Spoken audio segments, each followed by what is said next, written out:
Merhaba arkadaşlar, PES Sevenler Ligi'ne hoş geldiniz. Yeni bir seriye başlıyoruz arkadaşlar. Bu serimizde şunu yapacağız. Avrupa'da piyasa değeri yüksek genç futbolculardan oluşan bir kadro oluşturalım istiyorum. Yaşı 20 ve 20'nin altındaki bu genç dikkat çeken isimlerden zamanla bir kadro oluşturalım. Her hafta yapabilirsek ya da olmadı 2 haftada bir ya da 2 tane genç futbolcuyu alalım. Fullleyelim ve onu oyunda görelim. Bu hafta ilk olarak bu serimizin ilk videosunda Borussia Dortmund takımından 1-2 tane genç futbolcuyu alalım istiyorum. Onların oyun içerisindeki performanslarına bakalım. Eğer memnun kalırsak da 20 yaş ve altındaki kadromuzda ileride oluşturacağımız bu kadroda kendilerine yer veririz. Yapabilirsek her hafta 1 ya da 2 futbolcuyu bu şekilde alıp deneyelim istiyorum. Öncelikle Dortmund takımının transfer marketteki sayfasını açtım. Burada dikkat çeken genç futbolculara bakalım istiyorum. Dortmund takımında piyasa değeri en yüksek olanları sıralayalım. Burada ilk sırada 19 yaşında çok genç bir futbolcu olan Bellingham, orta saha futbolcusu, 90 milyon değere sahip. Kendisini alalım. 90 milyon euroluk Bellingham bizler için önemli bir futbolcu. Yaşı da bizim şartlarımıza uymakta. Süle 27 yaşında. Sebastian Haller 28 yaşında. Tekrardan kendisine geçmiş olsun dileklerimizi iletiyoruz. Haller olsun, diğer hastalarımız olsun. İnşallah tez zamanda şifa bulurlar. Ağır bir hastalık atlatıyor kendisi. Burada ADM'i var. 20 yaşında, 35 milyon euro piyasa değerine sahip. Kendisi sağ kanat demekti ama birçok farklı yerde de oynayabiliyor. Santrafor, sol kanat, sağ kanatta. Giovanni Reina var. Amerika Birleşik Devletleri. Ama burada şöyle bir durum var. Buradaki birçok futbolcu oyunda yer almıyor. Yer alan isimlere bakacağız ve burada en yüksek piyasa değerine sahip isimler Bellingham, 90 milyon euro değerinde. Bizim genç kadromuza alabiliriz kendisine. İkinci isim ADM'i, 20 yaşında, şartlara uyuyor. 20 yaş ve altı demiştik. Onu da kadromuza katalım. İkisi de farklı bölgelerde oynamakta. Bellingham için İngiliz orta saha futbolcularına bakabiliriz. Dortmund takımı oyunda yer almadığı için filtrelerken oradan bulacağız. Karim Adeyemi için de Alman futbolcular içerisinden bulabiliriz kendisini. 20 yaş ve altı bir bakıma geleceğin yıldızlarından oluşan kadromuzun ilk transferini gerçekleştiriyoruz. O da Bellingham olsun. Piyasa değeri çok yüksek bir futbolcu. Vatandaşlık bölge.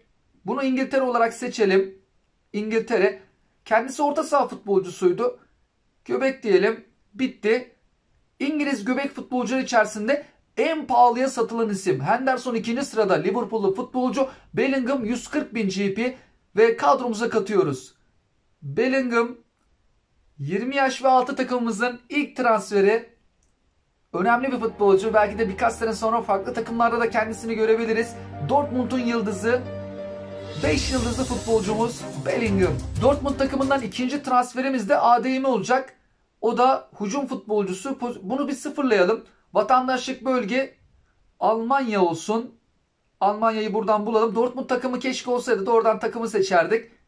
Pozisyonu kendisi ileride birçok farklı yerde oynuyor. Hatta hepsini sıralayalım bakalım. Buradan bulmaya çalışalım kendisini. Alman hücumcular Müller var, Gnabry, Leroy Sané, Havertz, Werner, Kroos, Max Kruse eski Fenerbahçeli.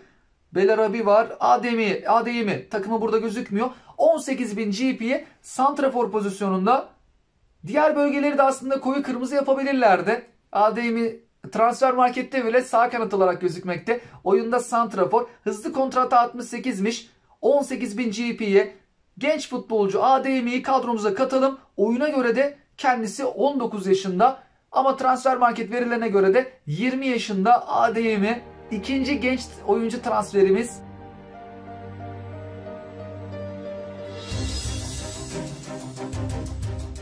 Son transferlerimizi kadromuza yerleştirelim. Tecrübeli futbolcularımızla az kadromuzla bir oynasınlar.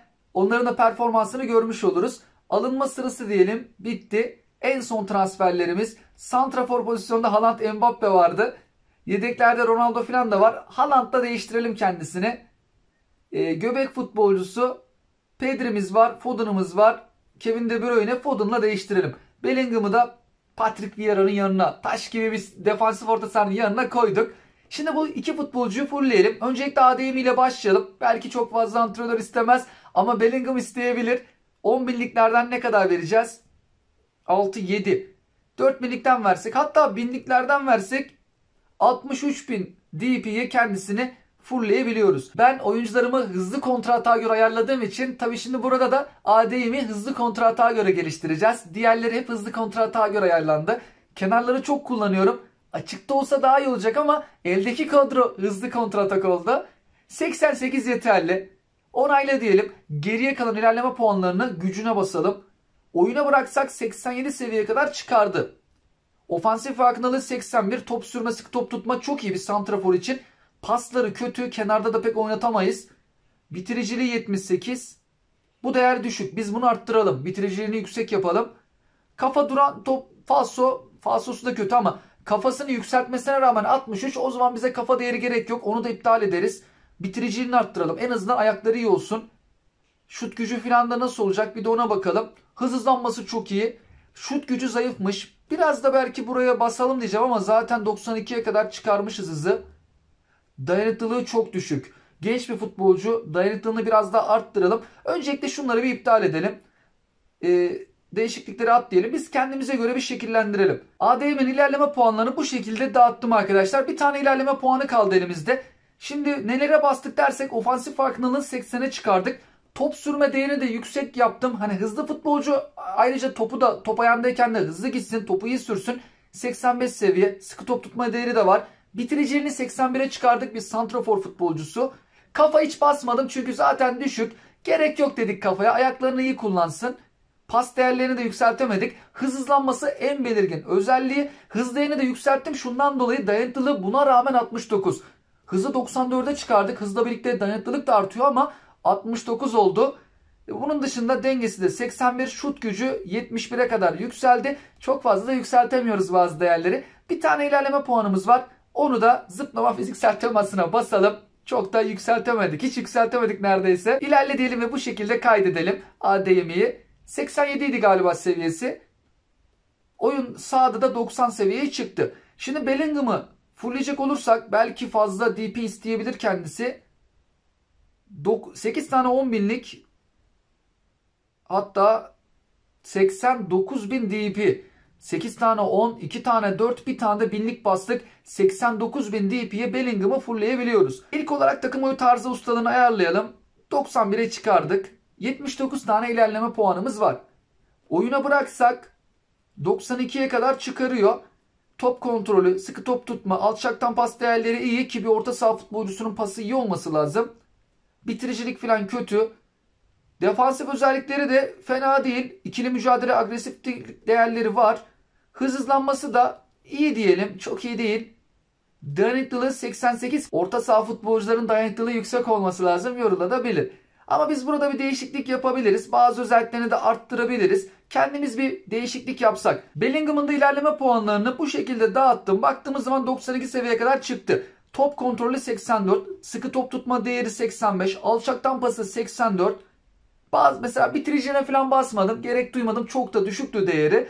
Defansif özellikleri göbek futbolcusu olduğu için de birazcık arttırdık. İkili mücadelesi 80, agresiflik 79.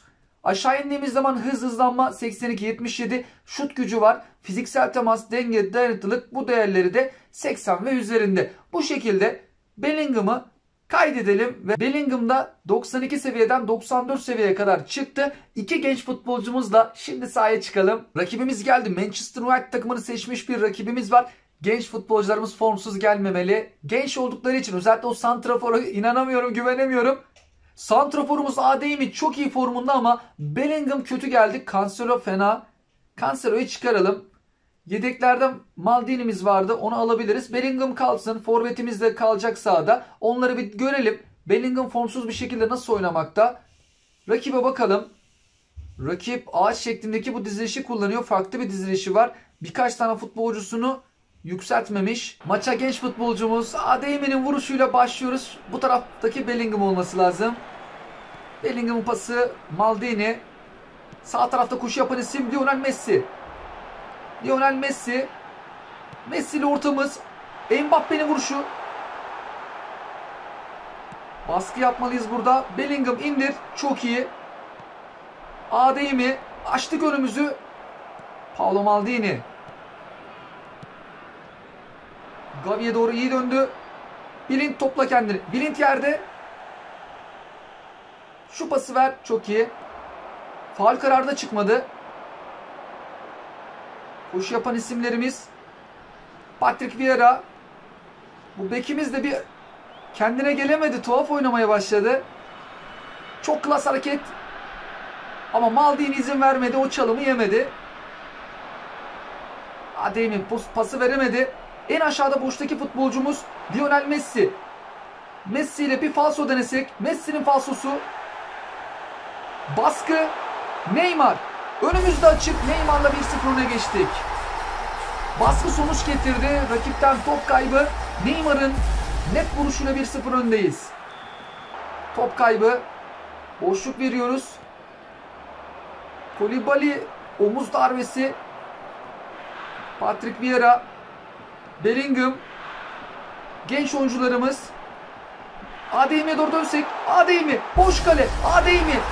Genç futbolcumuzla golü bulduk. Bu golün hazırlanışında Bellingham'ın da katkısı var. Onunla çıktık.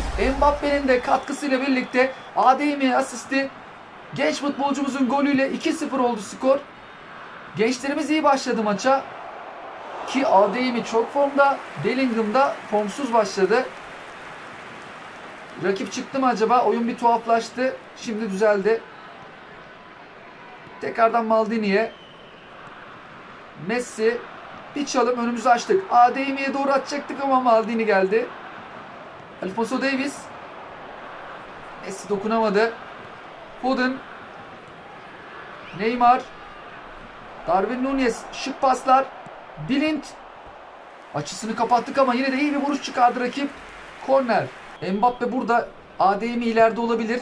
Ona doğru bir dönebilirsek. Hadi Adeyemi. Çok hızlısın ama yetişmen lazım. Kapamadık. Rakip burada topu kaybedebilir. Çok belli etti. Hadi. Çok zorladık ama bir türlü ağır kaldılar. Kazanamadılar. Delit. Geride de eksiyiz. Çok ileride bastık. Neymar pası vermedi. Mbappe de geldi aldı. Patrick Vieira'ya kötü pas. Neymar şık hareketler. Neymar orada çarpıştı, faul yok, devam. Mbappe top kazanıyor. Messi'ye doğru dönsek. Maldini'nin pası. Adeyemi'yi görelim. Pas geçmedi Adeyemi'ye. Ve ilk yarı 2-0 bitti. Güzel bir oyun vardı. Genç futbolcumuz Adeyemi ile gol attık. 3 şutumuz, rakibe bir şut imkanı verdik. İkinci yarı ekibimiz başlayacak. Adeyemi'nin dayanıklılığı çok düşük olduğu için her ne kadar formda da gelse erken yorulacaktır. Çıkarmayalım ama. Adeyemi'ye doğru atsak. Al önüne. Alamadı. Maldini. De Jong. Foden. Darwin Núñez. Koulibaly iyi geçti. Darwin Núñez. Blind. Tecrübeli futbolcu kaptı topu. Blind ama iyi oynamıyor bu maçta. Gavi. Rakipte de genç isim. Gavi. Gavi'nin şutu. Gavi ile ikinci şutu. Oblak'ın üstüne. Neymar indirdi. Bu Blind bize çok top kaybetti bugün. Neymar. Adeyemi. Tekrardan Adeyemi. Kaptı Adeyemi. Messi'yi gördü. Adeyemi'nin önüne atsak topu. Adeyemi. Tam vuracağı sırada Alphonso Davies. Koulibaly. Bellingham. Bellingham'dan top kaybı. Darwin Núñez aşağı dönecek. Neymar. İyi paslaştı Gavi. Ama Gavi çok ağır kaldı orada. Oblak. Oblak'tan bir top kaybı. 2-1'e geldi skor. Rahatlıktan, rehavetten bir pas denedik orada. Havadan da atabilirdik. Riskli bir pas oldu. Ve Darwin Núñez de farkı 1'e indirdi rakibimiz. Oyuncu değişikliği biz yapabilir miyiz? Bir bakalım. Forvet attığımız orta sahamız tamamen yorulmuş. Hamleler yapalım. Cristiano Ronaldo'yu alalım. Onun dışında Pedri'miz var. Solu alabiliriz. Del Piero'yu sağ tarafa alsak.